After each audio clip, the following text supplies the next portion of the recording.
अस्सलाम वालेकुम नाज़रीन, कैसे हैं आप? उम्मीद करती हूँ बिल्कुल खैरियत से होंगे। नाज़रीन, आज मैं आप लोगों को जो नुस्ख़ा बताने वाली हैं वो है लूज़ मोशन। जिन लोगों को बहुत ज़्यादा लूज़ मोशन हो जाते हैं, गर्मी सर्दी, आप ये मेरी रेमेडी इस्तेमाल कर सकते हैं। जिसमें आपने करना क्या है कि 1 पाव दही लेनी है। दही खट्टी नहीं होनी चाहिए। घर के अंदर दही जमा लें तो सबसे अच्छी बात है। जो लोग बाहर की दही का इस्तेमाल करते हैं उसमें खटास होती है।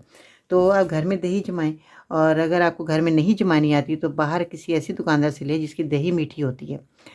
तो आपने 1 पाव दही लेनी है, उसके अंदर आपने सिरका शामिल कर लेना है। सिरका कितना लेना है? 1 चम्मच। 1 पाव दही में 1 चम्मच सिरका आपने डालकर रख देना है। थोड़े यानी कि थोड़ी-थोड़ी देर के बाद, यानी कि थोड़े-थोड़े वक़्फ़े से 1 चम्मच वो दही खिलाते रहें मरीज़ को, जो जो बहुत ज़्यादा लूज़ मोशन कर रहा है। तो लूज़ मोशन जिनमें इंसान नाडाल हो जाता है, किसी भी चीज़ से फ़र्क ना पड़ रहा हो, तो आपने मेरी इस रेमेडी का ज़रूर इस्तेमाल करना है। तो इसके इस्तेमाल से लूज़ मोशन ठीक हो जाते हैं, और ये कम से कम आपने 3 से 4 दिन इस रेमेडी का ज़रूर इस्तेमाल करवाना है। इंशाअल्लाह कुछ ही दिनों के बाद आप देखेंगे कि मरीज़ को फ़र्क पड़ गया। और जब उसको फ़र्क पड़ जाए तो आपने नरम ग़िज़ा का इस्तेमाल करवाना है। दलिया, खिचड़ी, साबूदाना, ये आपने देना है। कोई भी ठोस ग़िज़ा का इस्तेमाल आपने नहीं करना, नहीं तो आंतों में इन्फेक्शन हो जाएगा, आंतों में दर्द होगा, पेट में दर्द होगा अगर आपने ठोस ग़िज़ा का इस्तेमाल करवाया। 2-4 दिन के बाद जब आप दलिया, खिचड़ी, साबूदाना खिला दें, फिर आपने करना क्या है कि बकरे का गोश्त का शोरबा बना लें। उसके अंदर आपने रोटी को भिगोकर, नरम रोटी हो जाए तो जब वो मरीज़ को खिलाएँ, और काली मिर्चों का सालन आपने खिलाना है। रेड मिर्च का इस्तेमाल नहीं करना, नमक का ज़्यादा इस्तेमाल नहीं करना, मिर्च का इस्तेमाल नहीं करना।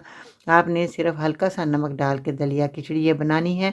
और जब सालन बनाएँ तो उसमें मिर्चें जो हैं वो काली वाली इस्तेमाल करनी है, क्योंकि काली मिर्च में जो है फ़ायदा होता है, रेड मिर्चें नुकसान देती हैं। बस जी, आपने इस रेमेडी को बनाना है, इसी तरह इस्तेमाल मरीज़ को कराते रहना है। तो मेरी बातों पर अमल भी आपने करना है। तो ये दवाई जो है मैंने आपको बता दी है, बहुत फ़ायदेमंद है। देखिए, कोई इसमें ऐसी केमिकल की चीज़ नहीं है जो कि आपको, बच्चे को या बड़े को नुकसान देगा।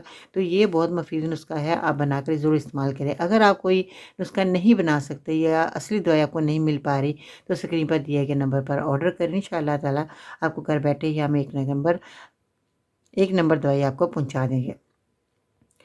और मेरे चैनल को सब्सक्राइब करें, वीडियो को लाइक करें, बेल आइकन को ज़रूर प्रेस कीजिएगा, ताकि आने वाली वीडियो आप लोगों को जो है बहुत ज़्यादा जल्दी मिलती रहेंगी, आप फ़ायदा हासिल करते रहेंगे। और फेसबुक अकाउंट पे विज़िट करें। अगर आप टिकटॉक पे वॉच कर रहे हैं तो टिकटॉक पे मेरा अकाउंट फॉलो करें, बाजी बर्फ के नाम से। आज के सुनहरे अल्फाज: उन लोगों से मत डरो जो अपना बदला लेना जानते हैं, बल्कि उन लोगों से डरो जो अपना मामला अल्लाह पर छोड़ देते हैं। तो इसके साथ ही बाजी बन को इजाज़त दीजिएगा। इंशाअल्लाह ताला फिर मिलते हैं नई रेमेडी के साथ। अल्लाह ने के बाद।